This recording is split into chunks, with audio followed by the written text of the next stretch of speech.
राधे राधे दोस्तों, आप सभी का मेरे चैनल श्री राधा भक्ति में स्वागत है। आइए सुनते हैं दुर्गा सप्तशती का तीसरा अध्याय, जिसमें हम जानेंगे कि माता रानी ने महिषासुर का वध कैसे किया। ये कथा सुनने मात्र से आपके जीवन के सारे कष्ट दूर हो जाएंगे, इसलिए कथा में लास्ट तक बने रहें। सेनापतियों सहित महिषासुर का वध। महर्षि मेन ने कहा, महिषासुर की सेना नष्ट होती देखकर उस सेना का सेनापति चिदुर क्रोध में भर देवी के साथ युद्ध करने के लिए आगे बढ़ा। वह देवी पर इस प्रकार बाणों की वर्षा करने लगा मानो सुमेर पर्वत पानी की धार बरसा रहा हो। इस प्रकार देवी ने अपने बाणों से उसके बाणों को काट डाला तथा उसके घोड़ों व सारथी को मार दिया। साथ ही उसके धनुष और उसकी अत्यंत ऊंची ध्वजा को भी काटकर नीचे गिरा दिया। उसका धनुष कट जाने के पश्चात उसके शरीर के अंगों को भी अपने बाणों से काट डाला। धनुष, घोड़ों और सारथी के नष्ट हो जाने पर वह असुर ढाल और तलवार लेकर देवी की तरफ आया। उसने अपनी तीक्ष्ण धार वाली तलवार से देवी के सिंह मस्तक पर प्रहार किया और बड़े वेग से देवी की बाईं भुजा पर वार किया, किंतु देवी की बाईं भुजा को छूते ही उस दैत्य की तलवार टूटकर 2 टुकड़ों में हो गई। इससे दैत्य ने क्रोध में भरकर शूल हाथ में लिया और उसे भद्रकाली देवी की ओर फेंका।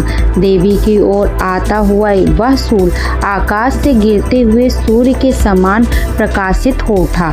उस शूल को अपनी ओर आते हुए देखकर देवी ने भी शूल छोड़ा और महाअसुर के शूल के 100 टुकड़े कर दिए और साथ ही महाअसुर के प्राण भी हर लिए। चिछुर के मरने पर देवताओं को दुख देने वाला चामार नामक दैत्य हाथी पर सवार होकर देवी से लड़ने के लिए आया और उसने आने के साथ ही शक्ति से प्रहार किया, किंतु देवी ने अपनी हुंकार से ही उसे तोड़कर पृथ्वी पर डाल दिया।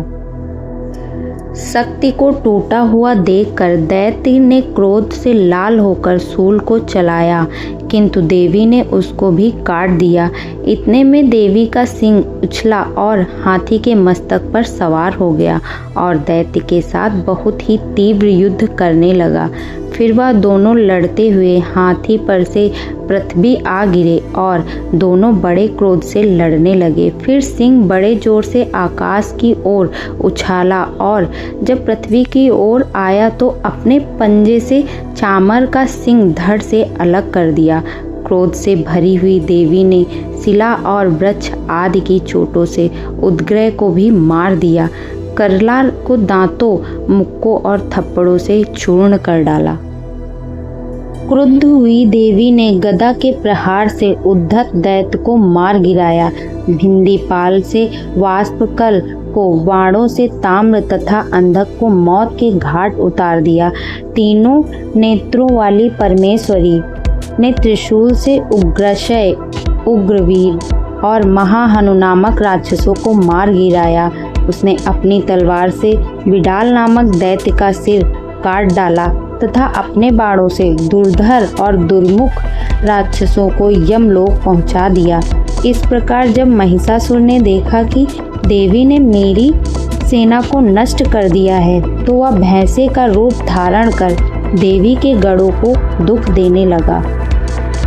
उन गढ़ों में कितनों को उसने मुख के प्रहार से, कितनों को खुरों से, कितनों को पूंछ से, कितनों को सींगों से, बहुत को दौड़ने के वेग से, अनेकों को सिंहनाद से, कितनों को चक्कर देकर और कितनों को श्वास वायु के फोंकों से पृथ्वी पर गिरा दिया।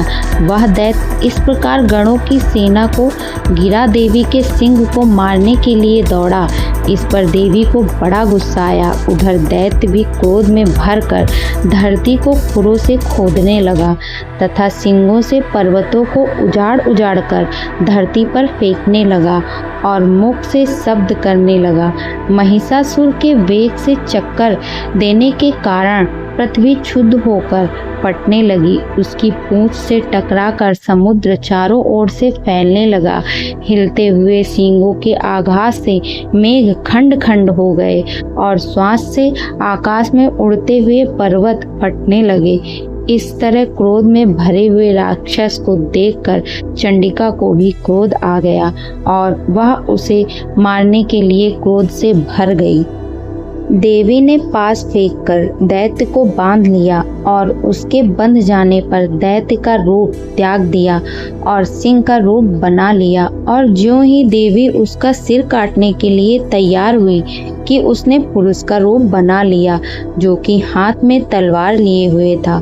देवी ने तुरंत ही अपने बाणों के साथ उस पुरुष को उसकी तलवार ढाल सहित भीड़ डाला। इसके पश्चात वह हाथी के रूप में दिखाई देने लगा और अपनी लंबी सूंड से देवी के सिंग को खींचने लगा और गरजने लगा।